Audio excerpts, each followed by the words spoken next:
kita mau ngobrol tentang masalah cara memilih teman. Jadi ya, sambil ini susu, oke? Ya. Jadi Dek Lantang itu boleh berteman sama orang yang jahat, jelek atau apapun itu. Tapi perlu diingat, tidak boleh ikut dalam kehidupan mereka atau cara hidupnya mereka. Jadikan itu sebuah pelajaran buat Dek Lantang. Begitu caranya. Nah, kalau nanti Dek Lantang punya teman yang baik, yang perhatian sama Dek Lantang dan bisa diajak kerjasama, gantian, saling membantu, nah itu baru teman yang baik buat Dek Lantang. Ciri-cirinya gampang.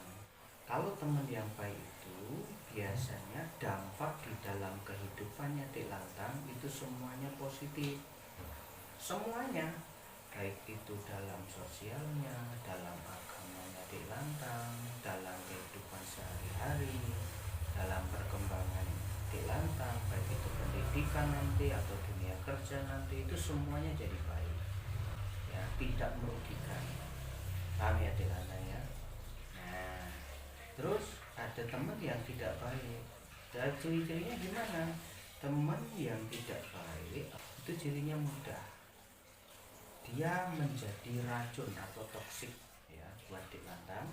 Dampaknya itu membuat banyak sekali kerugian, baik itu secara keuangan ya, baik itu secara tenaga, sosial dan semuanya, kesehatan dan lain sebagainya. Contohnya ada nggak? Ada ya. Jadi teman yang baik contohnya gimana? Nih sekarang contohnya nih Dek. Kalau teman yang baik itu tidak usah aneh-aneh, biasanya ya normalnya kehidupan. Lebih bagus lagi gimana? Lebih bagus lagi dampaknya positif. Ya, Dek Lantang jadi semakin rajin, Dek Lantang jadi semakin pintar kalau dalam dunia pendidikan, bisa ngerjain tugas-tugas, dibantu tugas-tugasnya dan seterusnya. Itu teman baik. Kalau teman yang nggak baik gimana? Dek Lantang diajak bolos nanti, terus Dek Lantang diajak belajar merokok, ya, terus Dek Lantang diajarin tidak disiplin, tidak mengerjakan PR, ya, gitu. Itu contoh-contoh teman yang baik. Dapat baik dan tidak baik itu dalam dunia pendidikan. Nah, contoh dalam dunia kerja atau dalam dunia umum bermasyarakat itu banyak sekali. Ya, Bapak sudah banyak sekali mengalami dan menemukan teman-teman yang baik dan yang toksik atau yang tidak baik. Teman yang tidak baik itu lebih cenderung merugikan, ya, hanya mau ketika dia butuh, ya. Terus ciri-cirinya gampang. Kalau deket sama kita itu lebih cenderung mengeluh, lebih cenderung meminta. Biasanya dia akan menutupi semua itu dengan kata dan kalimat-kalimat manis. Biasanya pujian, entah itu sanjungan, entah itu obrolan yang manis-manis dan seterusnya. Itu harus hati-hati. Itu ya. Nah, ketika Dek Lantang sudah menentukan kalau itu berteman, tidak apa-apa, berteman juga tidak masalah, tetapi jangan masuk dalam kehidupan mereka. Dan kalau sudah terlanjur Dek Lantang dirugikan, ya, stop, sampai di situ saja Dek Lantang berhubungan dalam dengan anak tersebut atau dengan teman itu. Tidak perlu diputus pertemanannya, tetapi tidak perlu juga Dek Lantang mendekati dia.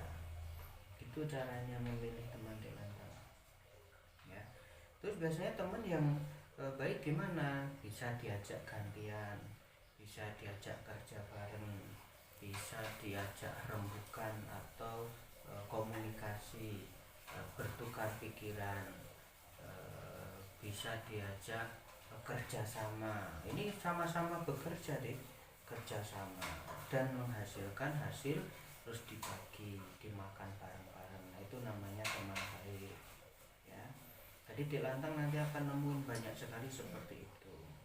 Ada juga teman yang munafik, itu ada juga nanti teman yang suka ngutang, ada juga nanti teman yang suka mengadu ya kan, ada juga teman yang suka ngomongin orang lain. Banyak sekali nanti adik lantang akan temukan teman-teman yang seperti itu. Adik lantang juga harus siap kalau menghadapi kehidupan semacam itu ya. Tapi kuncinya semuanya ada di adik lantang. Mereka jahat, hanya adik lantang yang bisa menyetop pertemanan mereka atau menghindar dari kejahatan mereka. Itu ya adik lantang sendiri gitu ya. Jadi jangan jadi orang yang baik tetapi gampang dimanfaatkan.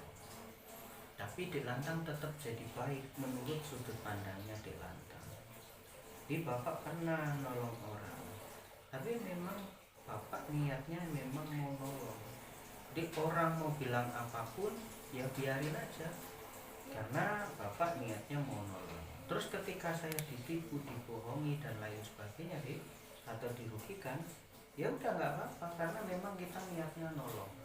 Tapi biasanya teman yang tidak baik atau teman yang toksik itu lebih cenderung mengolok-olok kita di belakang kalau kita dianggap goblok, dianggap tidak pintar. Ya biarin aja nggak apa-apa ya. Ya biar di lantang ya.